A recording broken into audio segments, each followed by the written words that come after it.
Mga kapuso, Lilet Matias, attorney at law, cast E.A. Guzman, gintilawan ang mango sinigang, shake kag pizza sang Gimaras. Samtang mga kandidata sang Miss Gimaras 2024, ginpakilig sang kapuso actor. Si Tess Ordales nakatuto. Kung mango eat all you can ang sama-saming in-enjoy sa mga bisita sa Manggahan Festival, level up nga mango overload naman ang nagpayuhom kang nagpupusog kay Lilet Matias, attorney at law cast E.A. Guzman. First stop pa lang sa Manggahan Adventure food trip na.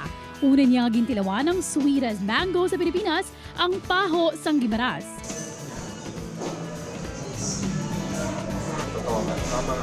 May mango shake, mango pizza, kag syempre may mango sinigang.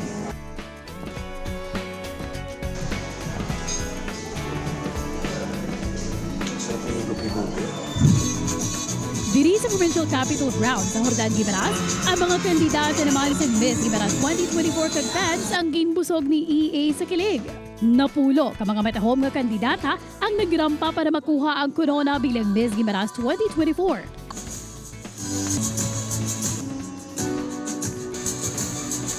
Hindi na kinahanglan nga pamangkuton pa, bangod makita ang kasadya kapapalangga sa mga kandidata kag fans sang nagwa na ang kapuso aktor. Mas ginkilig pa ang candidates sang isa-isa silang ginharana ng E.A.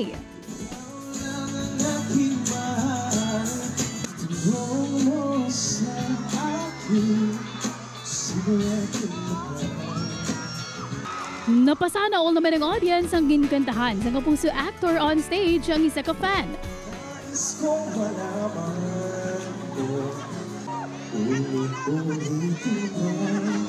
Hindi ko naman ipatan ni E.A. ang matamis na pagbaton sa iya sang mga Gimaras noon. Kasing tamis ng mangga ang kanilang pagtanggap sa akin and totoo yun and sobrang na-appreciate ko yung mga kapuso natin dito sa Gimaras dahil bukod sa mababait, very respectful, at the same time mapagmahal sila sa kanilang mga bisita. Sa ulihigin koronahan ng pabatos ang punawista nga si Axel Rose Garian bilang Miss Gimaras 2024.